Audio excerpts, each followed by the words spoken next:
Welcome back to city news. Tenali railway station రోడ్లో ఏర్పాటు చేసిన జై భారత్ పార్టీ కార్యాలయ ప్రారంభోత్సవం మంగళవారం జరిగింది. జై భారత్ పార్టీ వ్యవస్థాపక అధ్యక్షుడు జేడి లక్ష్మీనారాయణ పార్టీ కార్యాలయాన్ని ప్రారంభించారు. ముందుగా రైల్వే స్టేషన్ వద్ద గల అంబేద్కర్ విగ్రహానికి పూలమాలలు వేసి నివాళులు అర్పించి అనంతరం ఎడ్లలింగయ్య పెట్రోల్ బంక్ సమీపంలోని వినాయకుడి దేవాలయంలో ప్రత్యేక పూజలు నిర్వహించి ర్యాలీగా గంగానమ్మపేటలోని గంగానమ్మ తల్లి దేవస్థానానికి చేరుకుని పూజలు నిర్వహించారు. ఈ సందర్భంగా పట్టణ పురవీధుల్లో పాదయాత్రగా నడుచుకుంటూ పార్టీ కార్యాలయానికి చేరుకుని పార్టీ కార్యాలయాన్ని ప్రారంభించారు. తెనాలి నియోజకవర్గ కన్వీనర్ షేక్ బాషా, పలువురు పార్టీ నాయకులు, కార్యకర్తలు పాల్గొన్నారు.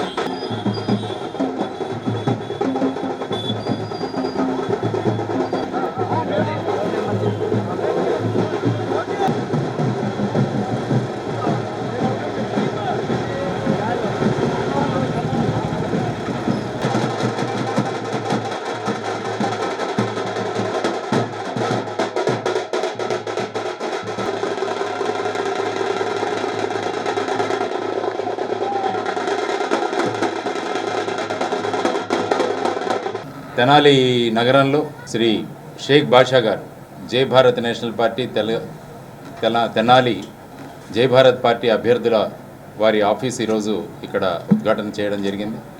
ఆ తర్వాత గ్రామంలో ముఖ్య వ్యాపార వీధులు ఏవైతే ఉన్నాయో వాటన్నిటిలో కూడా అందరినీ కలిసి వాళ్ళందరికీ కూడా జై భారత్ నేషనల్ పార్టీ యొక్క మేనిఫెస్టోలు అందజేసి జై భారత్ నేషనల్ పార్టీ ఏం చేయాలని కోరుకుంటోంది, రాష్ట్ర అభివృద్ధికి ఏ విధంగా జై భారత్ నేషనల్ పార్టీ ముందుకు తీసుకువెళుతుంది అన్న అనేక విషయాలతో పొందుపరిచిన మా మేనిఫెస్టోని అందరికీ ఇవ్వడం జరిగింది. అనేక మంది పెద్దలను కలవడం జరిగింది, మహిళలను కలవడం జరిగింది. వారందరూ కూడా ఒక మార్పు కోరుకుంటున్నారు. ముఖ్యంగా యువతరాన్ని కూడా కలవడం జరిగింది. వారందరూ కూడా ఎప్పుడూ కూడా ఈ మూసపోసిన రాజకీయాల నుంచి ఏదో ఒక విముక్తి కలగాలి రాష్ట్రానికి అన్న భావనలతో ప్రతి ఒక్కరూ అన్నారు. కాబట్టి వారందరూ కూడా పెద్ద సంఖ్యలో జై భారత్ నేషనల్ పార్టీకి కేవలం తెనాలిలోనే కాదు మొత్తం ఆంధ్రప్రదేశ్ రాష్ట్రంలో కూడా అద్భుతంగా వారందరూ కూడా మద్దతు తెలుపుతున్నారు. ఇది కొత్త శుభసూచకం. ఎందుకంటే ఆంధ్రప్రదేశ్ రాష్ట్రానికి విభజన అయిన తర్వాత 10 సంవత్సరాలైంది. 10 సంవత్సరాలైనా కూడా 2 పార్టీల ప్రభుత్వాలు మనం చూసాం. ఆ 2 పార్టీల ప్రభుత్వాలు కూడా రాష్ట్రానికి సంబంధించినవి ఏవి కూడా తీసుకురాలేకపోయారు. ముఖ్యంగా ప్రత్యేక హోదా తీసుకురాలేకపోయారు. విభజన హామీలు ఏవైతే ఉన్నాయో 2014వ చట్టంలో అవి కూడా అపూర్ణంగా కేవలం 30% మాత్రమే పూర్తయ్యాయి. ఆ తర్వాత ఈ మధ్యలో వైజాగ్ స్టీల్ ప్లాంట్ ఏదైతే విశాఖ ఉక్కు ఆంధ్రుల హక్కు అని మనం తెచ్చుకున్నామో ఆ విశాఖపట్నం స్టీల్ ప్లాంట్ని ప్రైవేటీకరణ చేస్తుంటే వీరెవరూ కూడా మాట్లాడలేకపోతున్నారు. రైల్వే జోనును ఏ విధంగా విభజించారో మీకు అందరికీ తెలుసు. రాయలసీమ ఉత్తరాంధ్ర ప్రాంతాలను ఏ విధంగా ప్రత్యేక ప్యాకేజ్ ఇచ్చి డెవలప్ చేస్తామన్నారో దాని గురించి కూడా వీళ్ళు నోరు మెదపడం లేదు. మేము సామాన్యులు ఎస్సీ ఎస్టీ బీసీ మైనార్టీల తరపు నుంచి ఒక్క అభ్యర్థి కూడా ఈ రోజు దాకా తెనాల్లో ఎమ్మెల్యే కాలేదంటే దాన్ని మీరు గమనించండి. ఫస్ట్ ఎందుకు కాలేకపోయాం?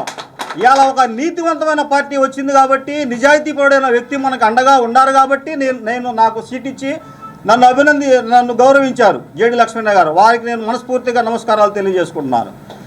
ఈరోజు గెలిచిన వ్యక్తి 50 కోట్లు ఖర్చు పెడితే 500 కోట్లు ఎట్లా సంపాదించుకోవాలి అనే పని మీదే ఉన్నారు తప్పించి రాష్ట్ర ప్రజానికానికి కానీ మన తెనాలికి ఏమి చేయాలనేది కనీసం రోడ్లు కానీ ఇళ్ళు కానీ ఎన్ని అవస్థలంటే అన్ని అవస్థలు పడుతున్నాం. ఇక ఓడిపోయిన అభ్యర్థి ఉంటాడు, మీరు చూసే ఉంటారు. ఎలక్షన్ అయిపోయిన 2వ రోజే తట్టబుర్తా సర్దేసి హైదరాబాద్ వెళ్ళిపోతాడు. మళ్ళీ ఎలక్షన్కి 2 నెలలు ముందు వచ్చేసేసి ఆ సంక్రాంతి పండగకి గంగిరెద్దులు వచ్చినట్టుగా ఊళ్ళ మీద పడి డప్పులు వాయించుకుంటా మాకే ఓట్లేయండి, మేమే దోచుకుంటాం, మళ్ళీ మాకే అవకాశం ఇవ్వండి అని చెప్పి వాళ్ళ మళ్ళీ ప్రజానికాన్ని మోసం చేయడానికి ఒక వర్గం మొదలెట్టింది. నా విన్నపం ఏమిటంటే తెనాలి ప్రజానికానికి రాక ఒక్కసారి మనకు అవకాశం వచ్చింది. మనల్ని మనం నిరూపించుకుందాం. ఒక్క ఓటు చాలు. ఒక్క ఓటుతో చరిత్ర తిరగరాయొచ్చు. మనం చాలా సందర్భాల్లో చూసాం. వాజ్పేయి గారి గవర్నమెంట్ ఒక్క ఓటుతో పడిపోయింది, సెంట్రల్ గవర్నమెంట్. మీరు గమనించండి. అట్లాగే మీ ఓటే నాకు ముఖ్యం, మీ ఒక్క ఓటే నాకు ముఖ్యం.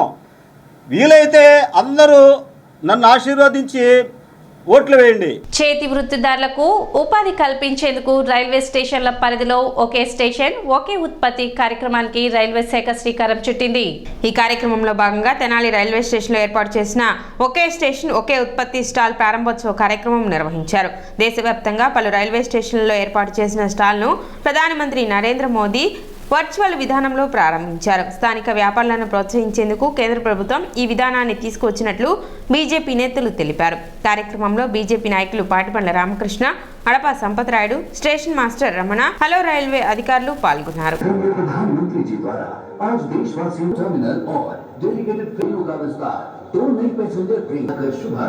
इनके संचार समर्पण एवं 19 railway workshop, loco sheds, pit lines, coaching depot के साथ फलटन बारामती नई रेल सिद्ध होता है विकसित भारत के लिए मोदी। धन्यवाद इस सूचना पर मदद करने के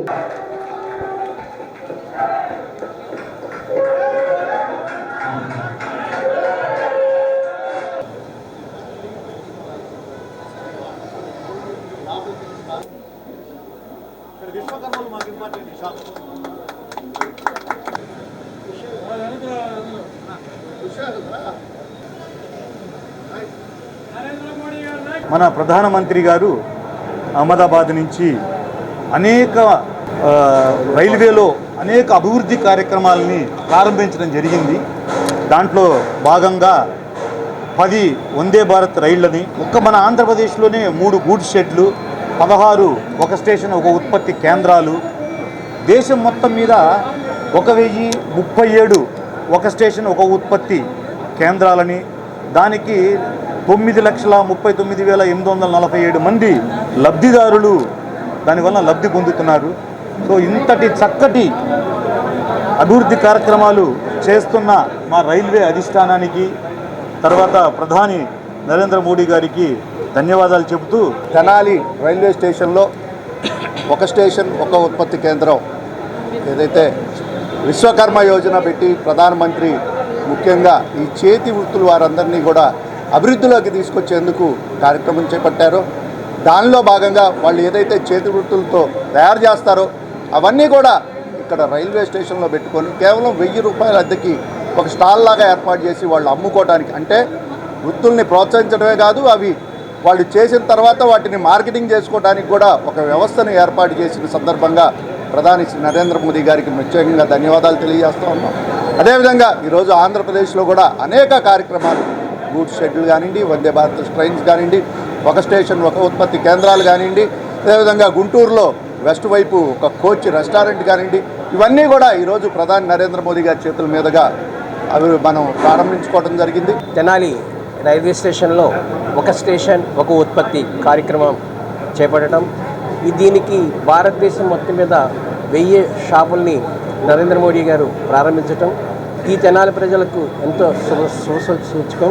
ఎందుకంటే ఇది అమృత రైల్వే స్టేషన్గా భావించి దీనికి 28 కోట్ల రూపాయలు పైచీలకు గ్రాంట్ ఇచ్చి ఈ తెనాలి రైల్వే స్టేషన్ని ఒక సుందరంగా తీర్చిదిద్దడమే కాకుండా అన్ని సదుపాయాలు కల్పించే విధంగా నరేంద్ర మోడీ గారు సంకల్పించడం, అదేవిధంగా ఇక్కడ చేతి వృత్తి వారిని, తెనాలి అంటేనే చేతి వృత్తులకి ఒక నిలయం అయింది, అలాంటి చేతి వృత్తి వాళ్ళందరికీ కూడా ఉపయోగపడే విధంగా ఒక స్టాల్ ఏర్పాటు చేసి ఆ స్టాల్ని కేవలం 15 రోజులకు 1000 రూపాయలు అద్దెగా నిర్ణయించడం, దానికోసం ప్రజలందరికీ కూడా చేరువయ్యే విధంగా ఈ విధంగా ఆ యొక్క షాప్ ఉందనే తెలిసే విధంగా ఈ రోజున కార్యక్రమం నిర్వహించడం. పట్టణంలో శానిటేషన్ సమస్యల పరిష్కారానికి కృషి చేస్తున్నట్లు చైర్పర్సన్ తాడిపైన రాధిక తెలిపారు. వార్డు పర్యటనలో భాగంగా పట్టణ 14 వార్డులో చైర్పర్సన్ తాడిపైన రాధిక పర్యటించారు. వార్డులోని శానిటేషన్ పనులను పరిశీలించారు. కాలువల్లో పేరుకుపోయిన వ్యర్థాలను సిబ్బందిచే తొలగింపు చేశారు. ఈ సందర్భంగా ఆమె మాట్లాడుతూ ఈ ప్రాంతంలో డ్రైనేజ్ ప్రధాన సమస్యగా మారిందని, కాలువలపై ఇళ్లకు సంబంధించిన మెట్లు, షాప్ నిర్మాణాలు చేపట్టారని, దీని కారణంగా సమస్య తలెత్తుతుందని, త్వరలోనే సమస్యను పరిష్కరిస్తామని చెప్పారు. అదేవిధంగా ప్రజలు కాలువలో వ్యర్థాలను వేయరాదని ఆమె సూచించారు. అదేవిధంగా పట్టణ సుందరీకరణకు ప్రతి ఒక్కరూ సహకరించాలని విజ్ఞప్తి చేశారు. కార్యక్రమంలో వైసీపీ నాయకులు, పురపాలక సంఘ అధికారులు పాల్గొన్నారు.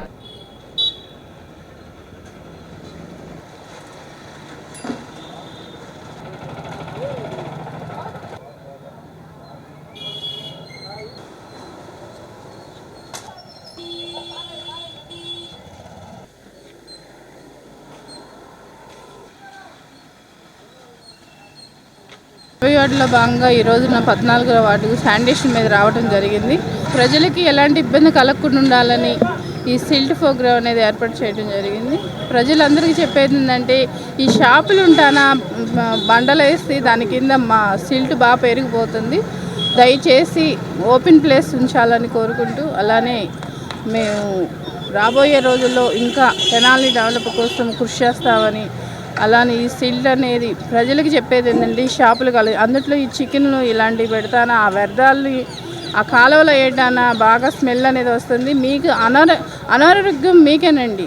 ఆ స్మెల్ అది వేస్ట్ కాకుండా అలాంటి వ్యర్థాలు కాలువలో వేయకుండా ఒక డస్ట్బిన్ రూపంలో వేసి మా వర్కర్స్ అందించాలని కోరుకుంటున్నాం. మన 14వ వార్డుకి చైర్పర్సన్ గారు రావడం చాలా సంతోషకరము. ఈరోజు డ్రైనేజ్ సమస్య తెలుసుకుని మన డ్రైనేజీ ఏ విధంగా నీళ్లు పోతున్నాయా లేదని చూసుకుని వెరిఫికేషన్ చేయడం జరుగుతున్నది. కాబట్టి మనది పంబేరియా కాబట్టి వార్డులో డ్రైనేజ్ సమస్య చాలా ఎక్కువగా ఉన్నది. నేను కౌన్సిలర్ వచ్చిన తర్వాత మనం 70 లక్షలు వర్క్ చేపించడం జరిగినది. ఇప్పుడు డ్రైనేజీ పెద్ద కాలువ ఒకటి ఉంది, అది కూడా గ్రాంట్ అయినది. మన చర్చి రోడ్డు కూడా 15 ఫైనల్స్ కూడా గ్రాంట్ అయినవి.